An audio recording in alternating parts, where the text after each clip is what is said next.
Harga beras belum juga turun di pasar tradisional Kota Manado, Sulawesi Utara, bahkan masih tembus Rp17.000 per kilogram.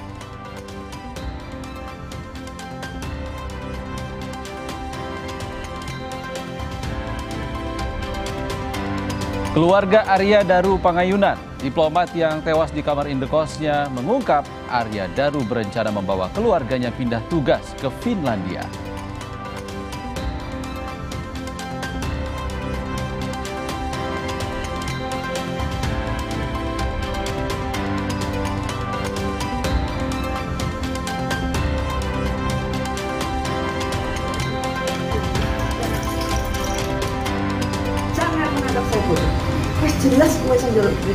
Jelas gue yang balik. Nama dicatut dan digunakan untuk menipu warga. Bupati Gunung Kidul mengamuk di hadapan terduga pelaku.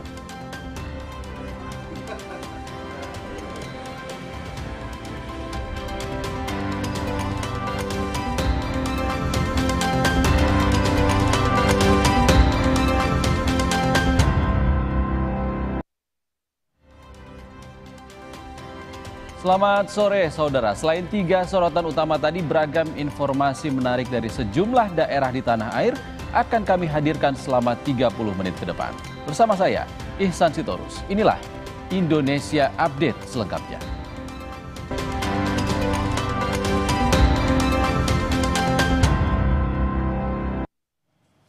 Kita ke informasi pertama. Razia parkir ilegal di kawasan Menteng, Jakarta Pusat diwarnai protes dari sejumlah pengendara mobil. Mereka berdalih kendaraan sudah diparkir di tempat semestinya.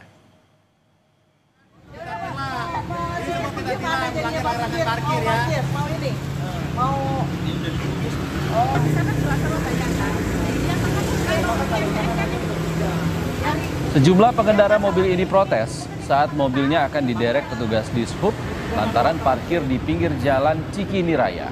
Mereka berdalih telah parkir di tempat yang benar, bahkan telah membayar melalui mesin parkir. Meski diwarnai protes, polisi tetap mengenakan sanksi tilang, sementara petugas Dishub menderek mobil yang melanggar.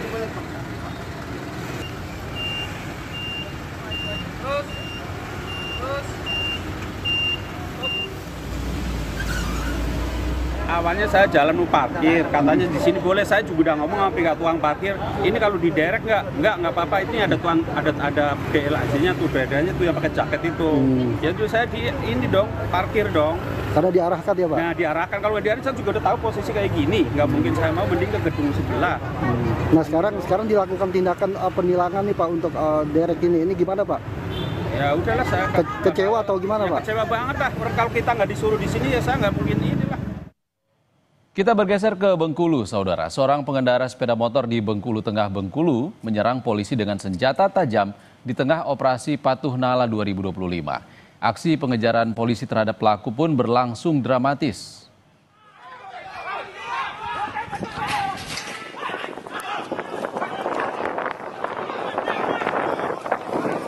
Tembakan peringatan mewarnai aksi pengejaran polisi terhadap pengendara motor tepat di depan Mapolres Bengkulu Tengah. Pelaku sebelumnya sempat menyerang polisi dengan senjata tajam usai terkena razia operasi Patuh Nala. Pelaku menerobos polisi karena berkendara tanpa plat nomor.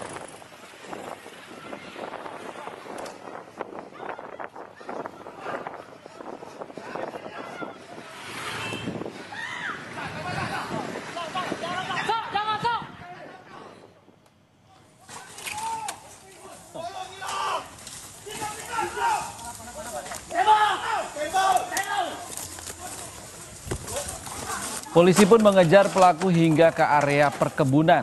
Pelaku akhirnya berhasil ditangkap beserta senjata tajam yang digunakan untuk menyerang polisi. Pelaku diketahui merupakan warga Kota Bengkulu yang akan menuju Kabupaten Rejang Lebong.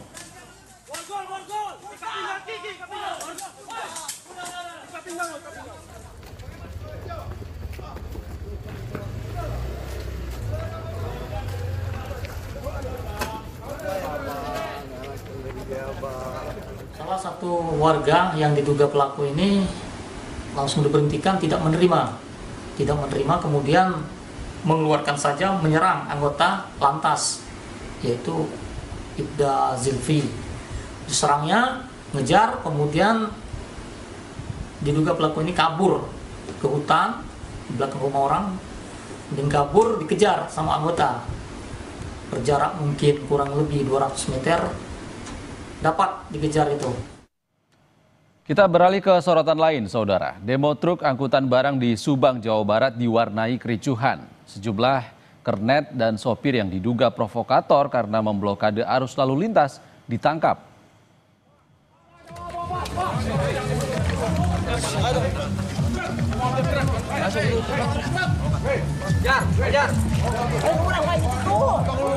Kericuhan terjadi saat sopir dan kernet yang ditangkap menolak dinaikkan ke atas mobil polisi di pertigaan gerbang tol Cilameri, Subang, Jawa Barat.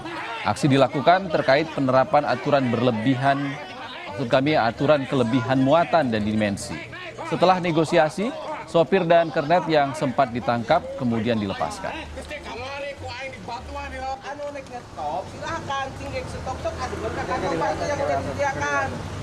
Oh, jadi dulu asik kantong parkirnya mobil kosong tuh hampurannya. Ya saya bener mobil kosong ada.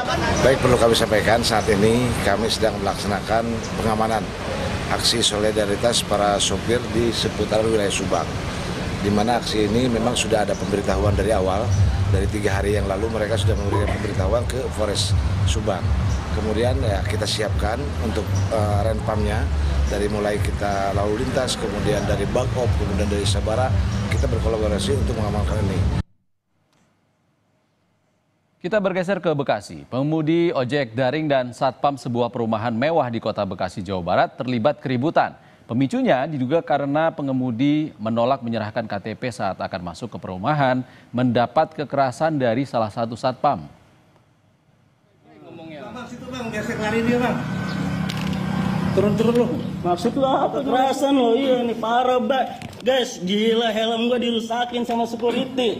Kacau. Kamera ponsel merekam cekcok antara pengemudi ojek daring dan satpam.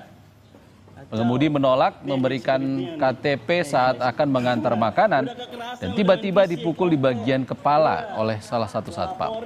Usai video viral, pengemudi ojek daring lain mendatangi perumahan dan sempat terlibat ketegangan dengan satpam.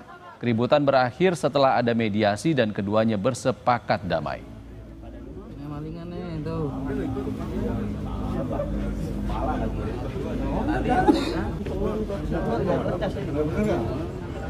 Nah, kita ditarik sama dandrunya, singkatnya ditarik sama dandrunya nasehatin segala macam. Nah terus tiba-tiba ini pelaku ini langsung mukul, jeder. Nah saya kaget kan, shock juga di situ, kok tiba-tiba dipukul gitu kan. Terus sih gitu aja sih bang. Mukulnya bagian apa bang? Ya bagian pala bang. Mungkin kalau gua nggak pakai helm ya pala gue yang kena gitu kan. Ya gue walaupun udah damai sih, ya kesadarannya aja sih, apa sih namanya? Dari pihak manajemen ya? Iya, dari pihak manajemen, kesadarannya aja gitu. Kita ke informasi lain yang juga jadi sorotan, saudara. Keluarga Arya Daru Pangayunan, diplomat yang tewas di kamar indekosnya, mengungkap Arya Daru berencana membawa keluarganya pindah ke Finlandia dalam rangka tugas. Bahkan semua persiapan sudah dilakukan. Menurut keluarga, akhir bulan Juli ini Arya Daru akan pindah tugas ke Finlandia. Almarhum direncanakan akan membawa serta keluarga ke tempatnya bertugas di Finlandia. Bahkan semua persiapan sudah selesai dilakukan sebelum mereka berangkat pindah ke Finlandia.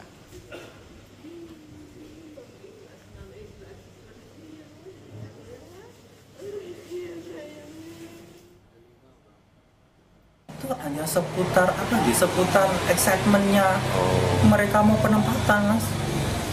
Lawang semua sudah siap ya mas, koper itu semua sudah siap, termasuk tolak angin siap semua mas. Kemarin saya nungguin anak-anak membongkar itu, ya Allah, saya mesti sedih betul. Itu nggak gampang ngeluh kalau soal pekerjaan.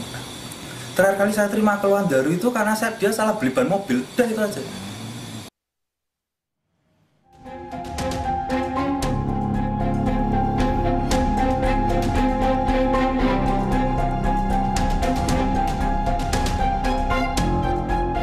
Beragam spekulasi muncul soal penyebab kematian Arya Daru, diplomat Kementerian Luar Negeri, di kamar indekosnya. Kabarreskrim Polri 2009 hingga 2011, Komjen Purnawirawan Ito Sumardi mengungkap sejumlah kejanggalan soal CCTV hingga penjaga indekos di lokasi yang harus diselidiki mendalam oleh penyidik. Saya melihat beberapa kali ada beberapa kejanggalan menurut saya ya. Yang pertama adalah saat almarhum Arya masuk kamar setelah membuang sampah, posisi CCTV dalam keadaan blind spot, sehingga kita tidak bisa melihat apakah ada orang sudah masuk atau tidak ya.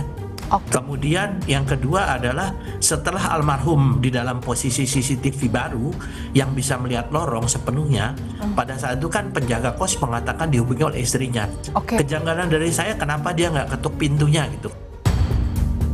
Sebelumnya, polisi mengungkap istri korban sempat menghubungi penjaga indekos sebanyak 3 kali untuk mengecek kamar sang suami. Jadi itulah 3 kali istri korban menghubungi penjaga kos untuk mengecek kamar korban. Itulah kenapa penjaga kos bolak-balik memeriksa kondisi kamarnya korban. Ahli psikologi forensik Reni Kusumowardani menilai ada yang tidak biasa dirasakan sang istri hingga meminta penjaga indekos mengecek keberadaan sang suami. Biasanya komunikasi itu seperti apa?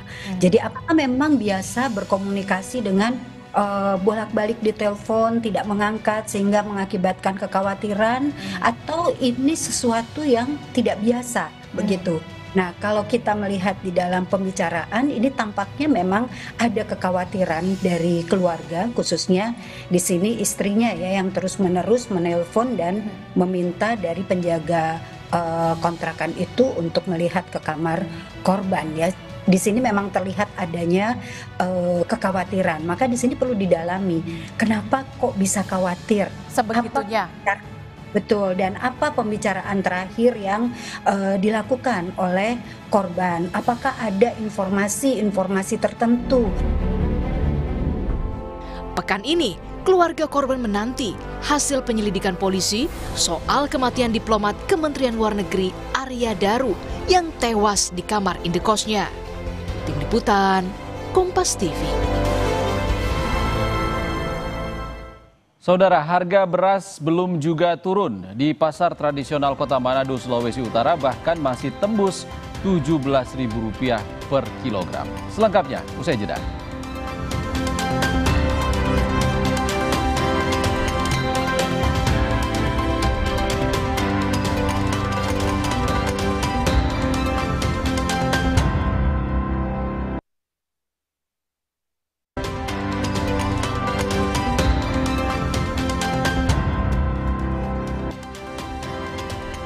Terima kasih Anda masih di Indonesia Update. Saudara, sebuah rumah yang juga dijadikan tempat berjualan makanan di Kabupaten Bekasi, Jawa Barat, ludes terbakar.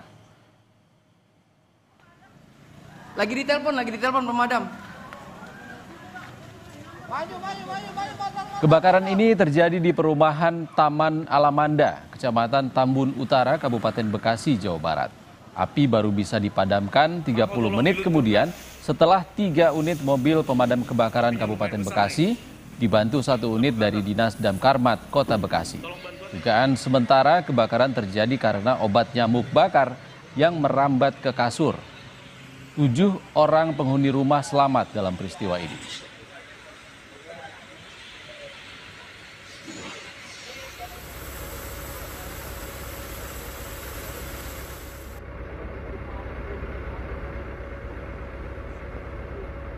Kronologi awal menurut keterangan dari si pemilik dari obat nyamuk bakar yang merambat ke spray kasur, akhirnya menimbulkan api yang cukup besar.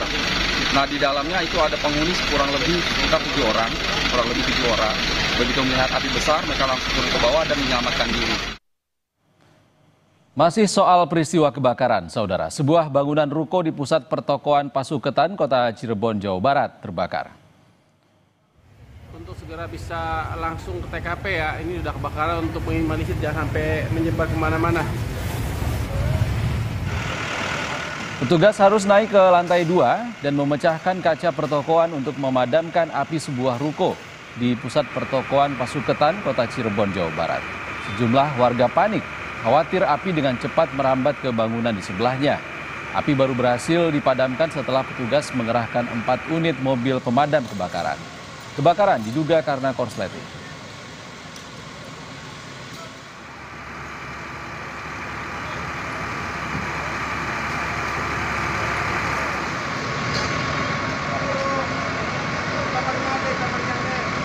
Dengan mengerahkan 4 unit mobil pemadam kebakaran, kebakaran bisa kita tanggulangi, kita kendalikan, dan alhamdulillah sekarang sudah aman. Dugaan sementara penyebab apa? Dugaan sementara sih, ini baru dugaannya, kita belum bisa memastikan dugaan, mungkin dari konsleting listrik, bisa dari faktor lain juga bisa.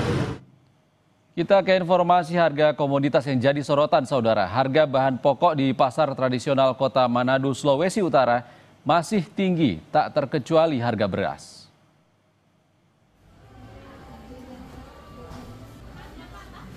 Di Pasar Bersahati, harga beras jenis Superwin masih dijual di angka Rp17.000 per kilogram dari yang sebelumnya Rp15.000 per kilogram.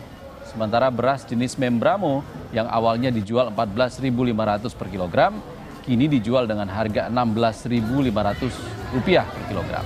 Pedagang dan pembeli sama-sama mengeluhkan kenaikan harga yang sudah berlangsung selama 2 pekan.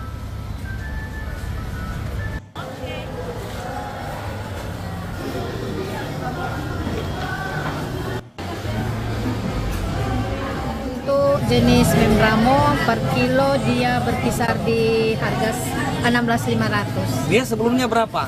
Sebelumnya dia dari 14, 14,5, 15 sampai 16. Kalau Superwin? Superwin sekarang dia 17. Yang sebelumnya dia dari 15, 16, sekarang jadi 17. Nah, pedagang tahu nggak ini apa di alasan dia boleh naik ini? Ya, sebagai pedagang orang minta, soalnya orang kan cuma pesan beras di tempat beras. Karena ini beras kebutuhan, mau murah mau mahal tetap orang cari. Tapi ada pengeluhan kenapa beras naik. Ya saya sebagai penjual pedagang cuma bilang ya saya juga tidak tahu. Sementara dalam upaya stabilisasi harga bahan pokok, Pemprov Gorontalo menggelar pasar murah. Tak hanya beras, cabai rawit, bawang, minyak goreng, hingga telur dijual dengan harga jauh lebih murah. Beras di pasaran seharga Rp17.000 dijual hanya Rp5.000 per kilogram.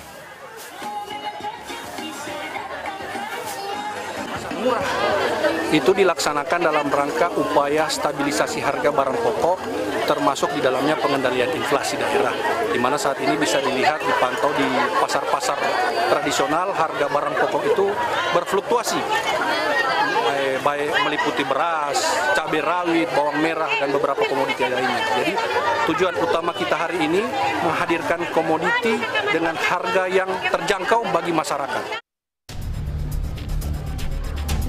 Kenaikan harga beras masih menjadi momok bagi masyarakat. Harga beras rata-rata, baik kualitas medium maupun premium di sejumlah daerah, masih di atas harga eceran tertinggi nasional.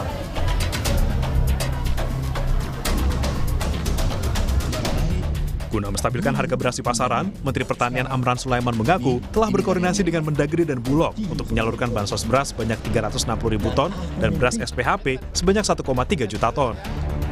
Baru kami komunikasi dengan Pak Mendagri, Bulog,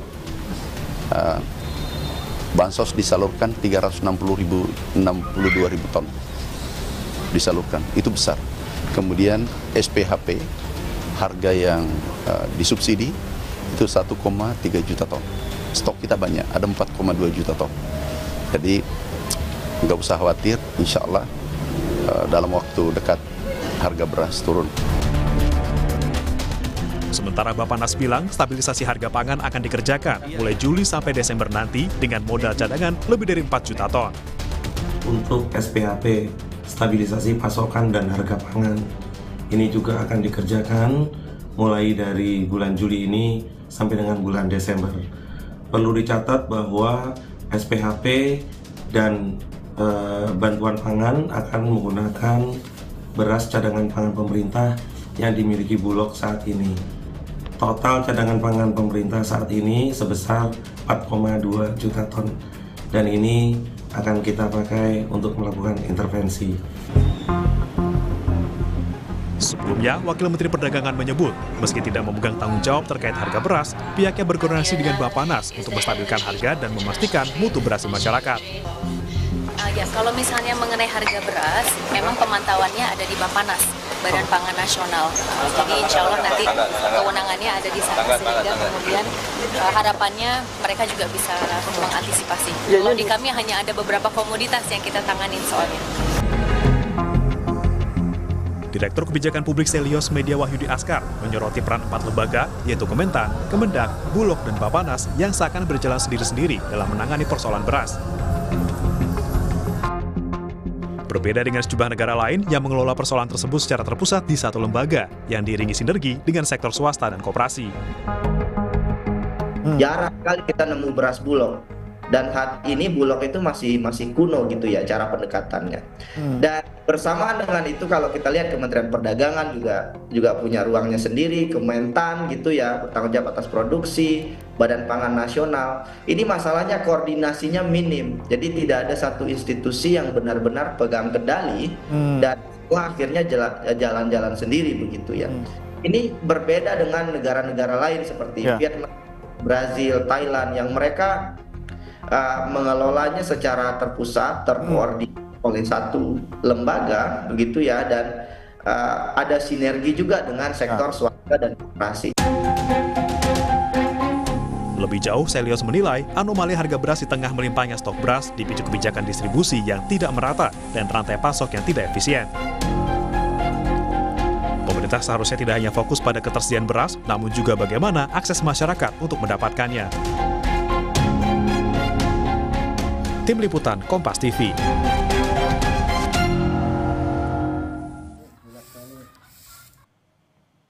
Saudara, nama dicatut dan digunakan untuk menipu warga. Bupati Gunung Kidul mengamuk di hadapan terduga pelaku.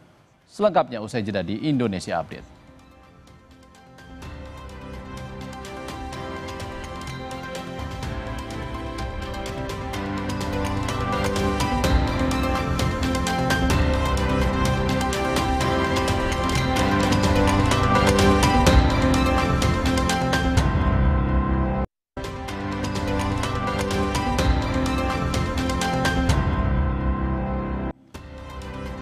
Nama dicatut dan digunakan untuk menipu warga, Bupati Gunung Kidul mengamuk di hadapan terduga pelaku. Penipuan dilakukan pelaku dengan modus meloloskan anggota keluarganya menjadi ASN. Bupati Gunung Kidul Endah Subekti Kuntariningsih mengamuk di depan pria berinisial BD yang diduga mencatut namanya untuk tindak kejahatan penipuan. Pelaku sempat meminta uang 10 juta rupiah kepada salah satu warga untuk bisa meloloskan anaknya menjadi ASN di lingkungan Pemkab Gunung Kidul. Pelaku sudah jadi tersangka dan ditahan di Polres Gunung Kidul. Bertemu dengan pelakunya, kemudian langsung kita serahkan ke Polres karena yang punya kewenangan untuk itu adalah Polres Gunung Kidul. Di luar yang bersangkutan itu melakukan penipuan bermoduskan menawarkan pekerjaan, yang bersangkutan juga sedang melakukan penipuan untuk menggadaikan mobil, kemudian rental mobil tetapi digadaikan dan ada yang dijual. Kami tutup Indonesia Update edisi kali ini, saudara. Saya Ihsan Sitorus pamit. Sehat selalu. Sampai jumpa.